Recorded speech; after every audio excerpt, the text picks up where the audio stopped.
The Race of Life, September 22nd, from a devotional entitled God's Amazing Grace by Ellen G. White. Let us lay aside every weight and the sin which doth so easily beset us, and let us run with patience the race that is set before us, looking unto Jesus, the author and finisher of our faith. Hebrews 12:1 and 2. Envy, malice, evil thinking, evil speaking, covetousness. These are weights that the Christian must lay aside if he would run successfully the race of immortality. Every habit or practice that leads into sin and brings dishonor upon Christ must be put away, whatever the sacrifice.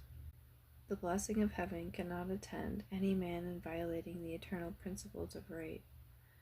The competitors in the ancient games, after they had submitted to self-denial and rigid discipline, were not even then sure of the victory. However eagerly and earnestly the runners must strive, the prize could be awarded to but one. One hand only could grasp the coveted garland. Some might put forth the utmost effort to obtain the prize, but as they reached forth the hand to secure it, another, an instant before them, might grasp the coveted treasure.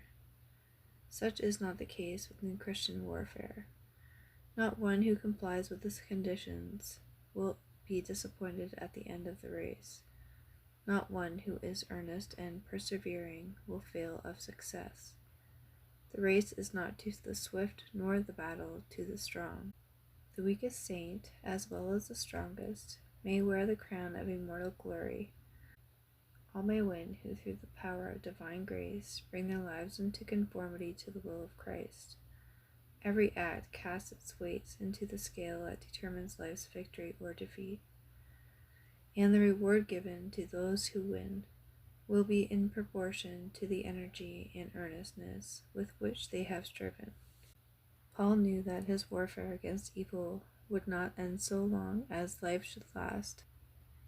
Ever he realized the need of putting a strict guard upon himself, that earthly desires might not overcome spiritual zeal.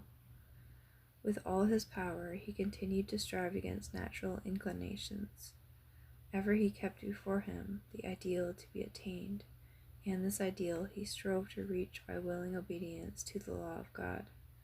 His words, his practices, his passions, all were brought under the control of the Spirit of God.